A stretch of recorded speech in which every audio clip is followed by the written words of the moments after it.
Hey, good afternoon, everyone, and welcome to the ASA SLDS webinar in August. Um, so our speaker today is Dr. Haoda Fu from Amgen. For many of us, Haoda does not need much introduction. He's a prolific researcher who published many high-quality papers, give keynote lectures in various conferences, and an enterprise lead in machine learning and AI. But for the sake of acknowledging Haoda's contribution to the community, let me just present a brief introduction. Dr. Haoda Fu received his Ph.D. in statistics from University of Wisconsin-Madison in 2007 and joined Eli Lilly after that. Then he raised quickly from a research scientist to associate vice president who leads Lilly's enterprise effort for machine learning and AI. And then after almost 17 years, he joined Amgen as head of exploratory biostatistics.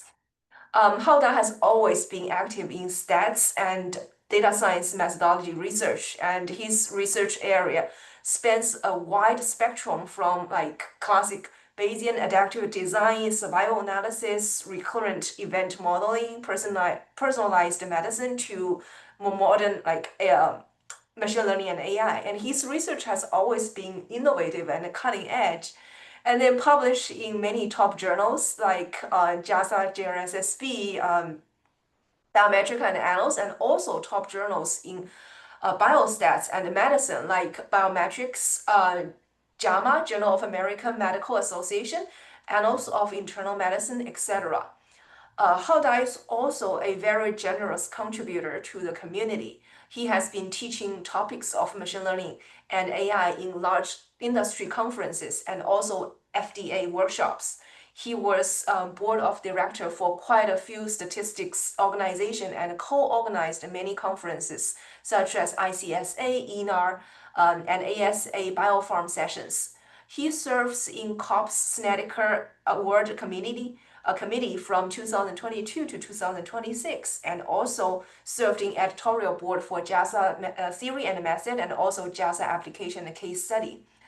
When I contacted Haoda for giving a talk in our SLDS webinar series, he showed great support and enthusiasm, and on the behalf of SLDS community, I'm truly grateful. Okay, so without further ado, let's welcome Haoda. Okay, thank you, Zhihua, for the introductions, and thank you for the team to come here for the presentation. So we want to try something new. Instead of the sharing some of the problems with the good solutions, and I shared some of the open problems that I personally believe that is very important and very meaningful for the machine learning and the data science. I will first talk about in general the general background and the introductions. So at this age of the AI, so what the problems that I believe is important, and to provide some big background. And after that, I will talk about a few problems that I personally believe that's very important. I will be more than happy to for some of the collaborations or some additional discussion if the people is interested in those problems. Oh, Joa, before I got started, let me just clarify some questions. How much time do I have? It's like 1 hour, but we Okay. started like well, I was mumbling around the introduction part, so it's like already 5 minutes past. So feel free to take like Oh, no extra problem. 5, 6 minutes now. Okay, sure. So I know right now the kind of AI is our defining technologies. With that background, I want to point out a few things. What is important and what's the big pictures? People start ask the question, why the AI is happening right now? How this is relevant for our stats majors? Let me just show some of the graph. People probably very familiar with the Moore's law that mentioned every 18 months the number of transistors will be doubled. But I also want, without too much of the introduction on these slides, I want to just draw you to the attention to the bottom of the slides. A problem would have taken about 15,000 years to solve 30 years ago. Right now, with the supercomputers, only take about zero point zero 0.01 seconds. We put some reference and then kind of why this is relevant. But the point out for here is not only for the hardware, the algorithm speed up is also very significant. You probably heard a lot for the past 3 or 4 years in the government companies that significant investment on the hardware side, in particular for the GPU. And how can we, like our community of data scientists, make ourselves more relevant I point out like this one is a new area of statistical computing. These are first big pictures. For 30 years ago, it's very hard to kind of some statisticians are doing the theoretical work, and that people is okay not knowing how to use a computer. But if we look at the back for the past 30 years, how much of the compute like just computers helping to evolve the field of statistics. That many of the methodologies evolved as a statistical computing. For example, the concept of local polynomials and kind of many of the non-parametric technique happens probably kind of the while ago, kind of maybe like 50 years ago, they have some ideas of kind of the non-parametric, but they only become popular in the after the computer become very powerful, including the method like MCMC and the Bayesian methodologies. They have a huge impact for our society. If we look at for the futures, the significant amount of GPU will also play a significant role for our future computings.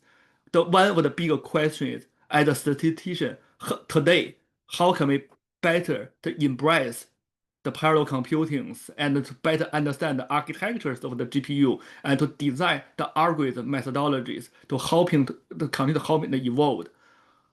One of the big lessons we learned for the past probably 10 years in doing the area of machine learning and AI, one of the concept called algorithm, architecture co-design is so important. If someone only focus on the statistical methodologies without understanding some hardware architectures, the methodologies will be have some limit will be limited for their capability. I want to review some historical event and to talk about the story of XGBoost.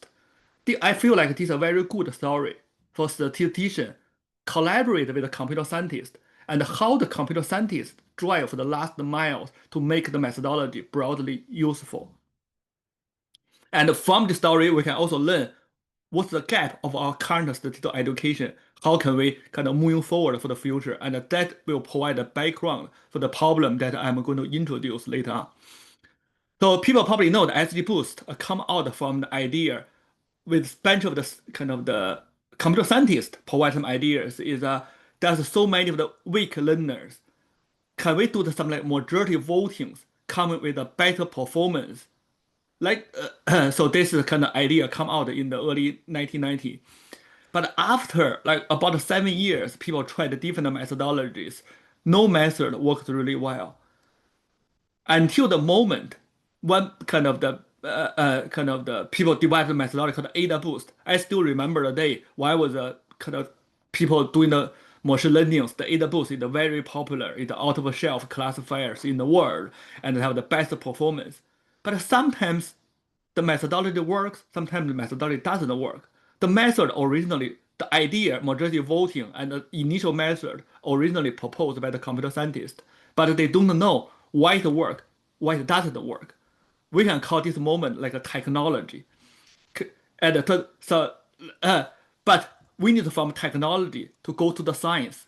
One paper just come out, published in Annals of Statistics by a group of people from Stanford, like Friedman, Hastings, and Tipshranis, published a discussion paper in Annals of Statistics. They show that AdaBoost is a forward kind of a statewide additive model with exponential loss functions. As we know, for the exponential loss function, it's not sensitive. It's very sensitive to the outliers. That's why sometimes it works, sometimes it doesn't work really well because there are some outlier. Outlier is one of the reasons. I call this moment is from technology to the science. We understand the why, so we can provide a better algorithms.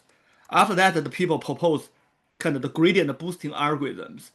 At the moment, the gradient for the from beginning of the year 2000 to the kind of 2015, 2014, the gradient boostings will become the most powerful methodologies. And even today, people still use the gradient boosting.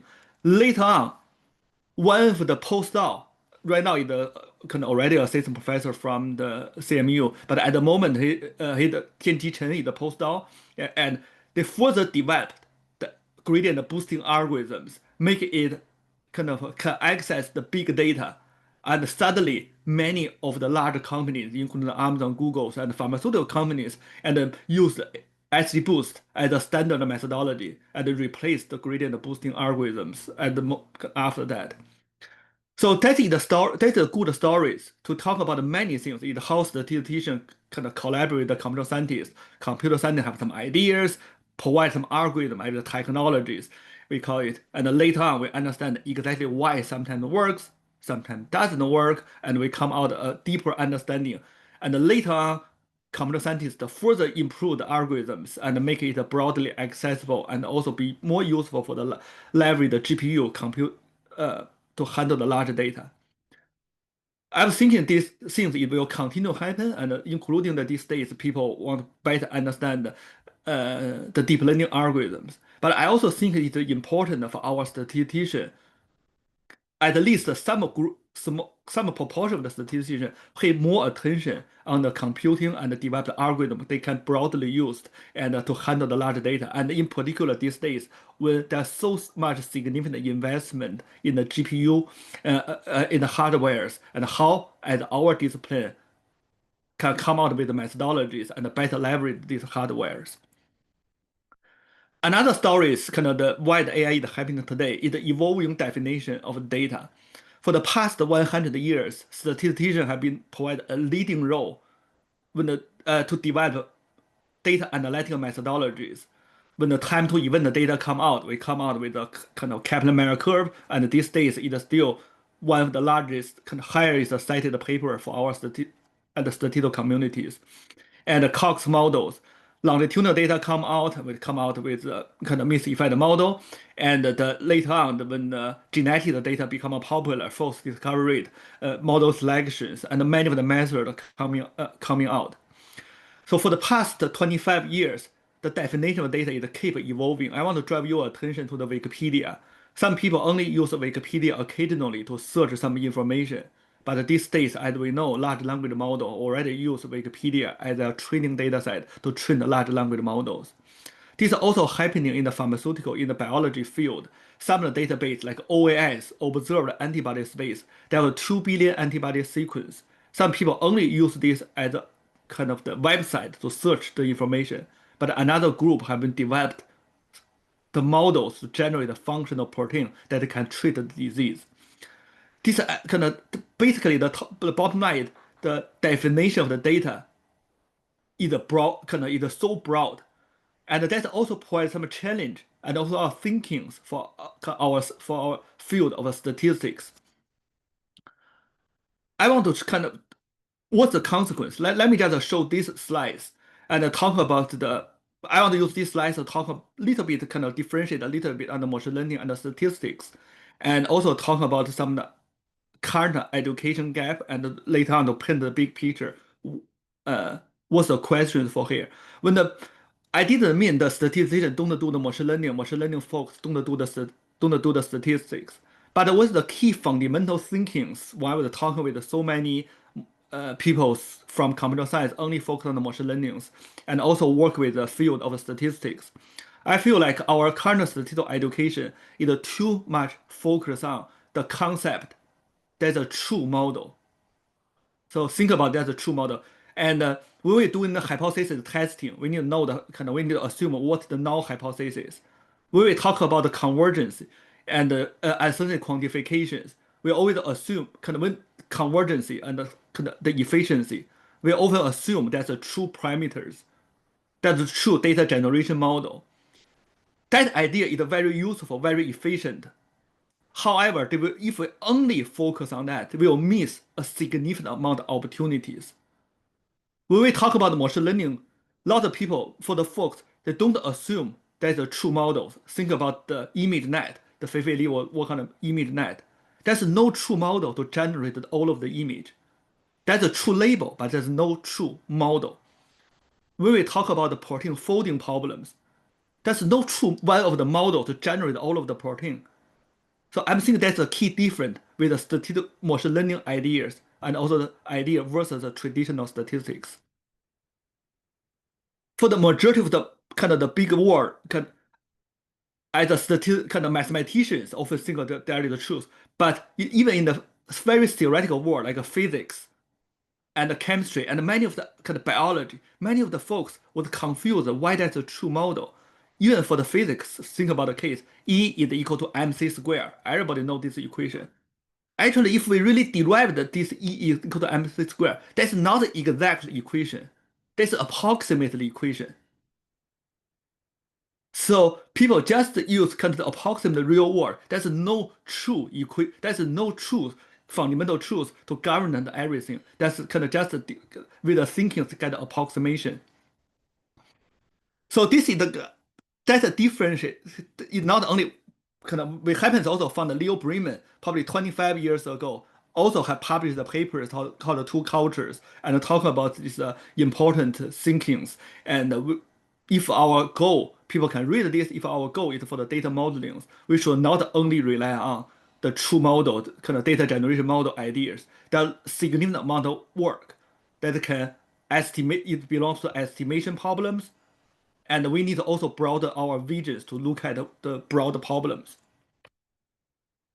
Among these lines, I'm thinking the beta license is also very important. The research student this year got the Turing Award. They talk about the biggest lesson learned for the past 70 years on AI research is that we need to develop the general models.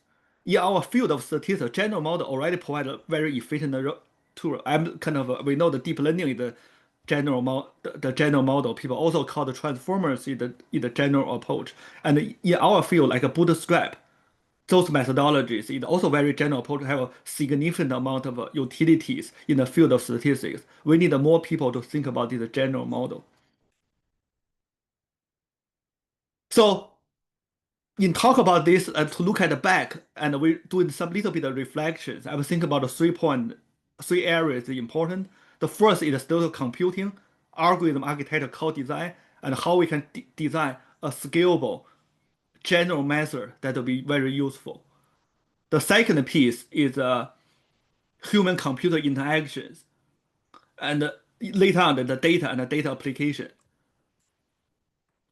To make this more concrete, I'm going to share about kind of the three problems that I feel like this is really important, and we are still looking for some more better answers. Along this line, we have done some little bit of research. I will put some reference, and so you can take the reference. I feel like the methodology so far we developed is far from applicable and in the real to solving a real problem. But this real problem is the pricing. First is the data labeling problems. As we know, kind of the people generally talk about 99% of data are unlabeled, such as text, image, audio, videos. There's no true label right now, in particular for the field of medical data.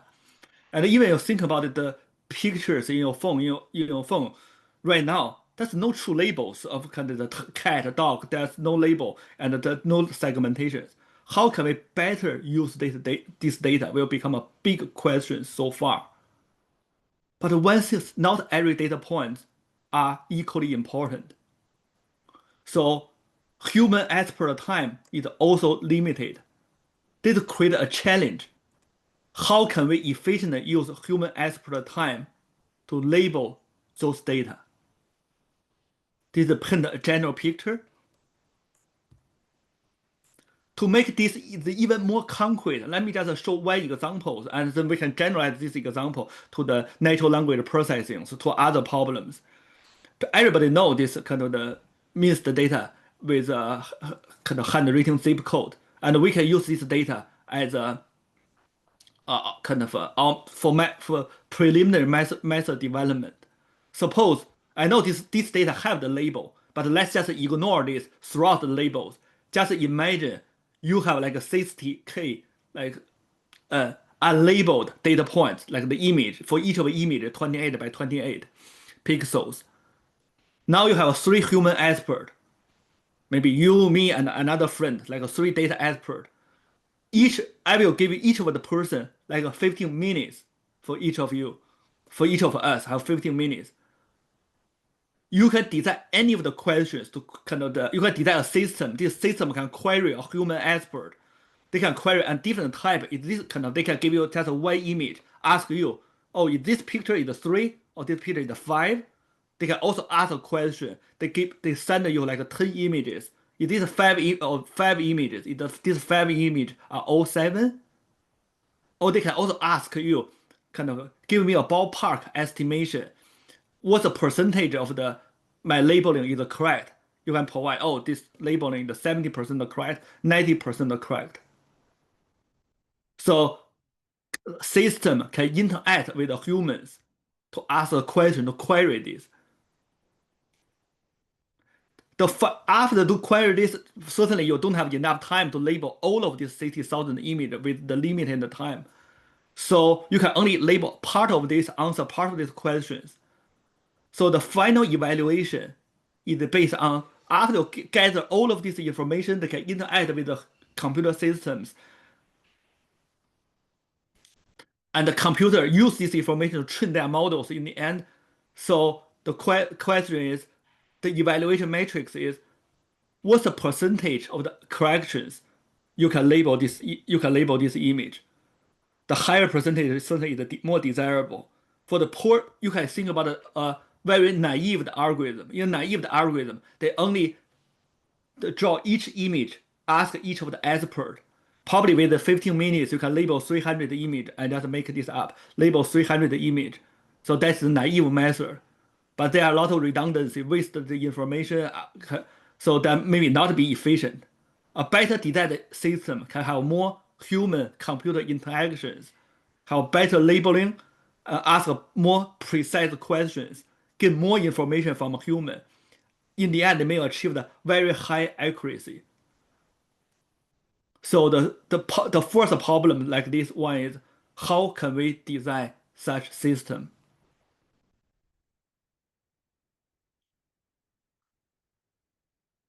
There's some challenge for these questions. The first part, different question may require a different amount of expert time.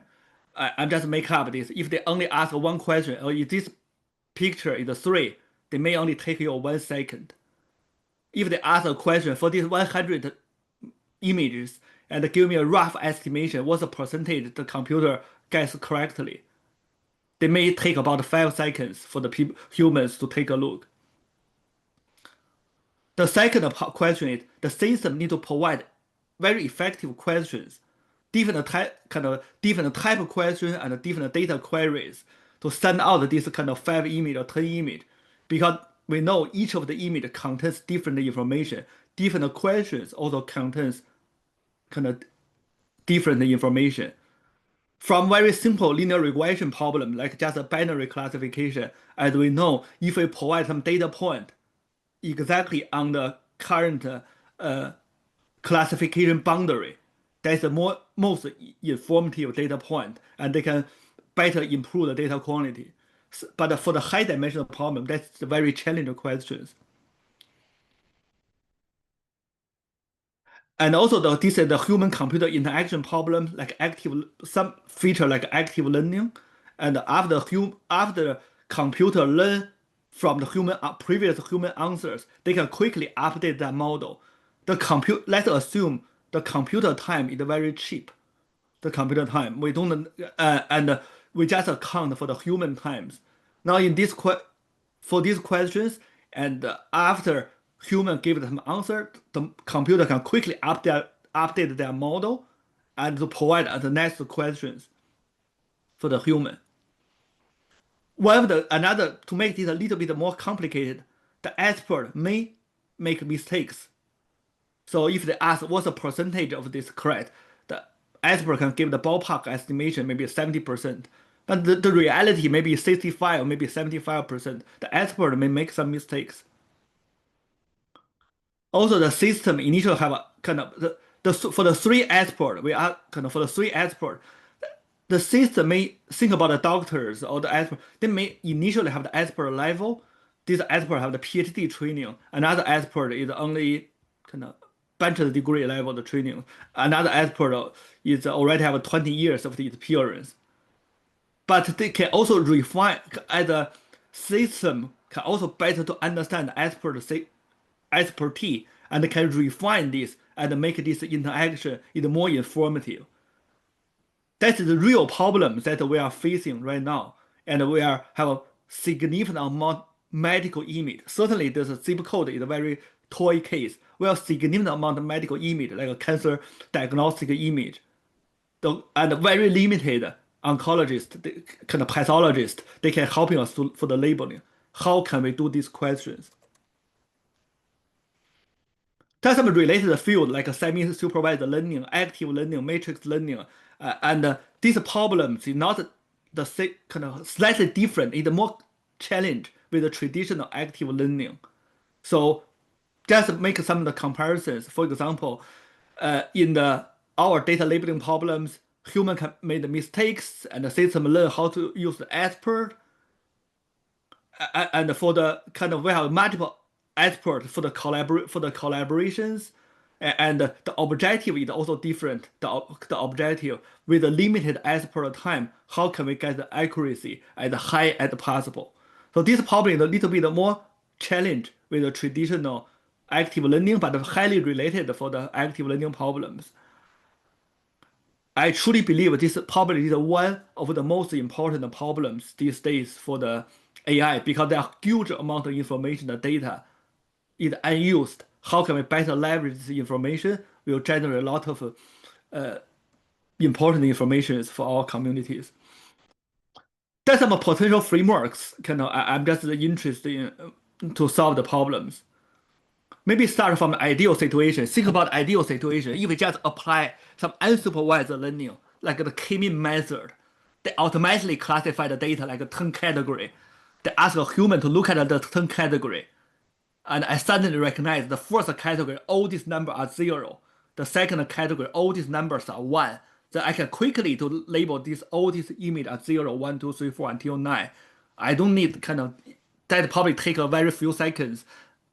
I can do the labeling and the work is done. But unfortunately, the directly applied unsupervised learning, they will not be able to classify this data correctly as we expected. Because there's a key problem for the unsupervised learning to the clustering algorithm. All this unsupervised learning will depend on the key concept, on the matrix, the similarities. How can we define the similarity? Because my definition of define the similarity is a kind of using one way. The machine can define the similarity in a different way. These two metrics are not aligned. So the question is, how can we let the computer to understand the matrix, the distance in my mind? So this matrix learning idea can help us to solve the problem and improve the clustering accuracy and ultimately do the labeling performance. Let me just make this even more, little bit more concrete and a little interesting is, suppose we have this image data point, and let's first define a very simple distance. This we can define the distance like in the based on a semi-definite positive matrix or the positive definite matrix A. We can define this way. So as we know, different A. If I check, although this have some limitation, this is linear, but we can make this as a kernel as a different way. But the problem for here is once we can imagine each of these A will define a similarity and a dissimilarity between the two, between S1 and S2. So different A will correspond to a different distance between the two data point. The two data point X is our image. The A is some matrix, some of this matrix, some of the measured distance. The algorithm can be written thinkable in this way. We can start with some initial guess. For example, the A is equal to the identity matrix, or from like a transfer learning from the previous the similar data similar problems. And through the query may ask a human a questions, the query queue to a human. And we can bring a feedback. Maybe the feedback is this image 3? Yes or no? Or maybe we can bring the feedback. What's the percentage of the answer is correct? So based on that, we can provide a feedback on how accurate our computer already learned. So that is the feedback, is FA. is measuring the quantity of A. Now, certainly, kind of this is not a perfect answer. We want to improve this. Based on the previous answer to the question, we can know a derivative, the general idea, the directions to improve this A. Now, we can continue to search this A until this FA provide me a good answer. So this is one of the things, kind of the matrix learning that I was thinking probably is promising in these areas. So the question is, can we make this problem become an optimization problem? But for this optimization, this is not a traditional optimization problem. Traditional optimization problem optimize parameters, kind of optimize parameters in the Euclidean space. Now we are optimize this A is the data point in the space. This space is collected all the semi-positive definite matrix. And this optimization is in the space of the A. How can we do that? So I don't have a solution, but I'm thinking this one approach could be interesting to solving these problems. Questions is how can we develop the optimization algorithm? How to access the complex? Because the first question we already mentioned that we want to develop the optimization algorithm on the space of A. So that will be a very interesting, innovative optimization problems, not in the Euclidean space, in a different space. The second question I'm also very interested in related to this question is, how can we know how close we are to the true answers? At the beginning, this question may seem like irrelevant, but this question will be a fundamental question, for this problem at active learning. In traditional statistics, I was thinking if people ask what is the one question is the most important question, I probably think about variance and bias trade-off is the essential question for statistics. But in the AI machine learning areas, kind of in the one of the another problem is very essential the problem is the trade-off between the exploration and the exploitation.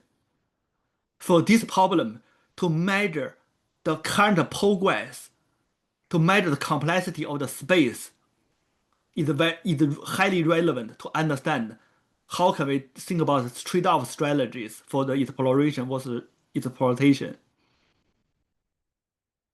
That will be relevant for the third question: how can we design a query strategies to generate the most informative samples? And so this we have some preliminary classification solutions, and this solution published in JASA about 2 years ago. But these problems is not solved. They cannot solve for the high dimensional problems. Even for the image problem at 28 by 28, it still provides some challenges to solve the problem. And I'm very interested in looking forward to some solutions can better solve these problems. There are some different ideas not beyond what I just provided. For example, the adversary active learnings. So we can learn which question or samples are more useful. We have two neural network, one neural network doing the classification, improve the classification. Another neural network, we can also learn which samples are more important and more useful, and or which samples the machine haven't seen before. Through that, we can kind of better to get more informative samples. We can talk about the kind of the entropies. We can learn kind of to have a different neural network to learn different things. There are some ideas in the active learning field, but how can we fully adopt those ideas and or even develop new ideas to solving the problems? For our problem, these still open problems, and I truly believe this is probably one of the most important problems our statistician potentially can provide a good answer for this, and they can helping us to get a lot of majority of the data become more useful for the futures. We also want to extend this not only for the image problem, the natural language classifications, and the kind of different other data type, and even higher dimensions to solve this problem. That will be very important for us. We just need some reasonable algorithms become very efficient for us. The second problem is kind of another part of the question I truly believe is very important for our AI stage, is the exploration versus exploitation, in particular for the POCT formulas. Let me just provide a little bit of context. So I was thinking the big people talk about some philosophical questions on the three stages of AI. I think the current state of AI, we call it the Johannes Kepler stage, because Johannes Kepler get a significant amount of data from his kind of advisors and developed the law of the to understand how the solar system was moving around. This is currently the deep learning is more like this. We get a snapshot of the data, just learn from data, get the rule of this. But that's not a true intelligence. We already see them moving in the second stage, it's called the Thomas Edison stage. We know that Thomas Edison do a lot of experiment. From this experiment, we get some additional data we haven't seen before. So these days, people start to develop the kind of like Fei Li was working on the real world model, and this year, Richard Sutton have not only got a Turing Award, you probably heard he was mentioned many of the YouTube talk or the podcast related to the next stage of the AI, talking about reinforcement learning will be important for the next stage of AI, and a lot of people are building this, understand the real world physics. So the second stage is the Thomas Edison stage. The third stage is more like Albert Einstein to find some real evidence and find the speed of light is the constant, provide complete new interpretations and come out with theory of relativities. We didn't see the AI can do at this moment. Personally, I also don't believe AI can do at this time because people probably know this kind of famous Gödel's incomplete theories, and not every problem can be computable.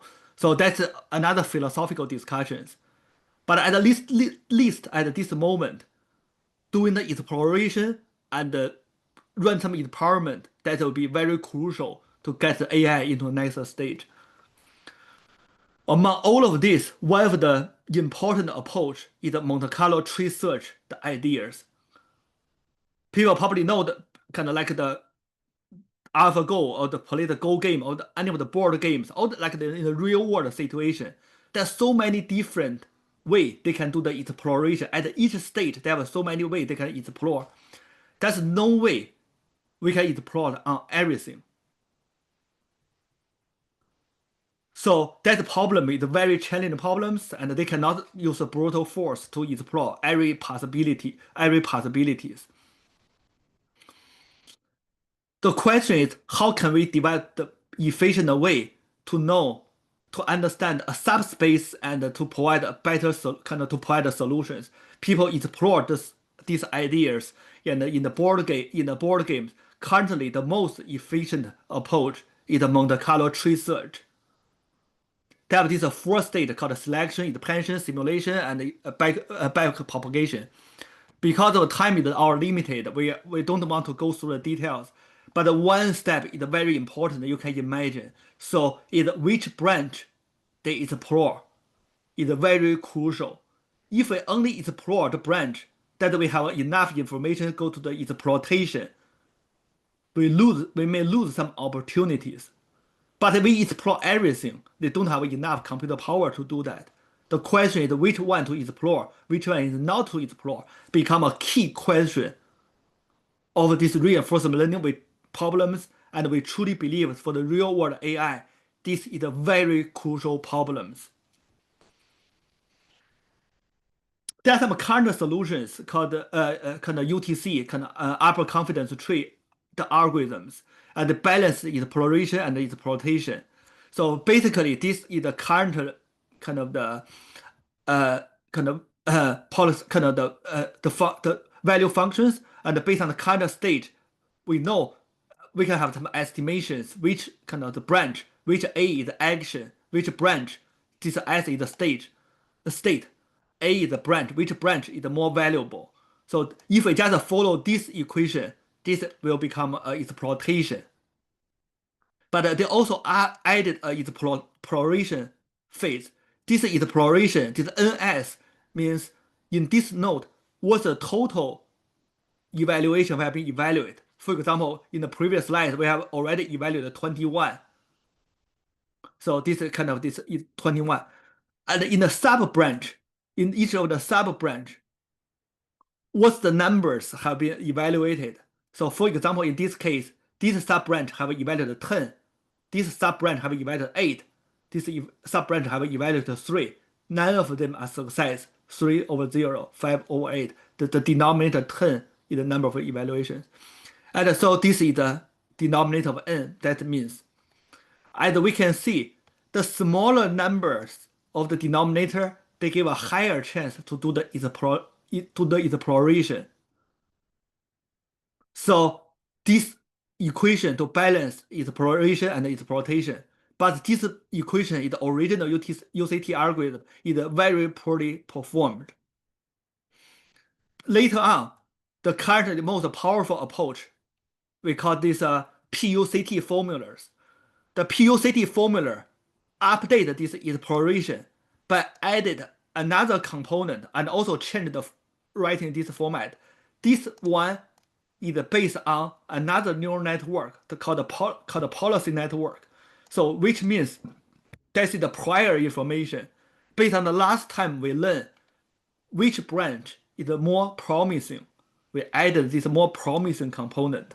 So they will encourage, so for example, in this graph, and if in this graph, and we see the 7 over 10 is greater than 5 over 8, so they will give a higher weight for this branch to explore this. 5 over 6 is greater than 2 over 4, they will give a more weight to explore this branch. So by doing that, they give a higher weight for the exploration.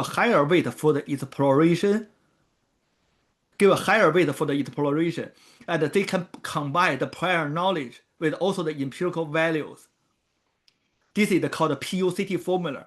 This formula empirically have confirmed this our kind of much better performance, and this CPUCT values is the constant. Currently we choose 1.1, and you can also fine-tune this value, adaptively fine-tune these values. This empirical formula gets the best performance through very large amount of simulations. We got these values.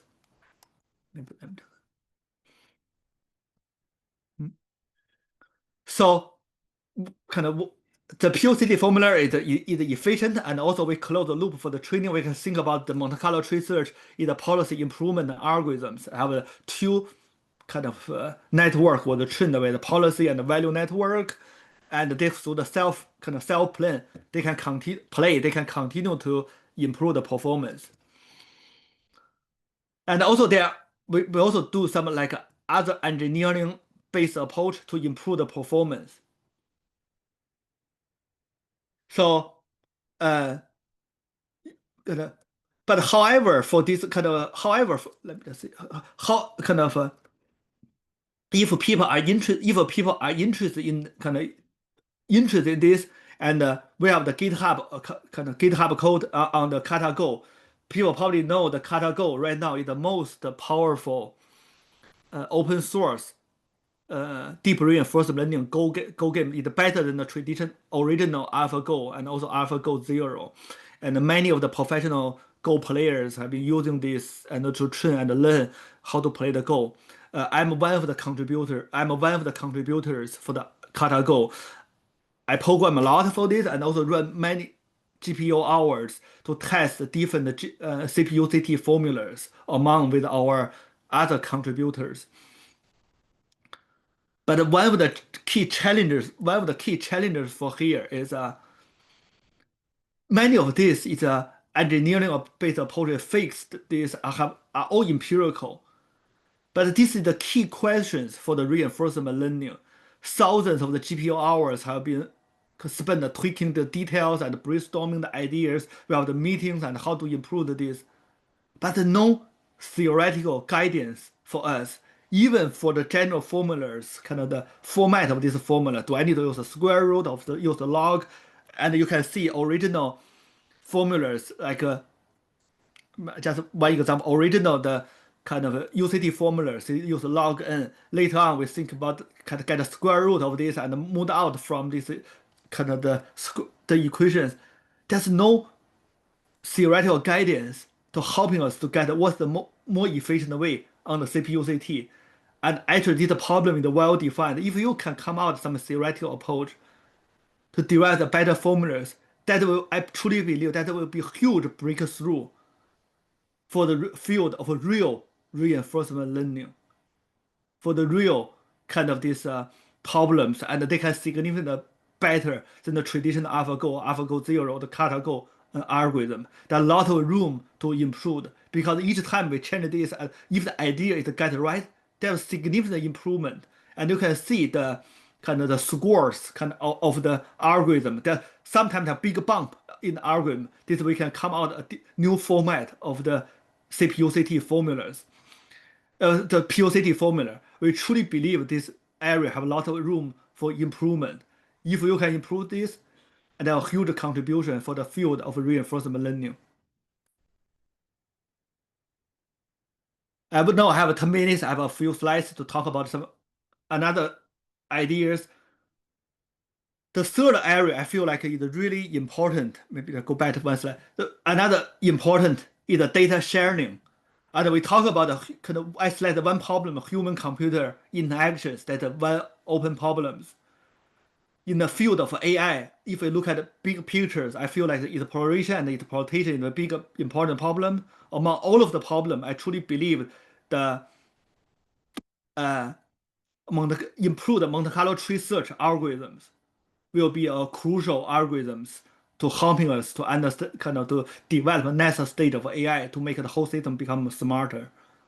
The last problems, I feel like the data sharing. As we know, there's a significant amount of proprietary data, in particular for the healthcare system. I know everybody is frustrated, I cannot get the data, do the research. But if there are a better system, we can better sharing the data. That will be fabulous. I feel like that's another very important problem that we're hoping to solve for the futures.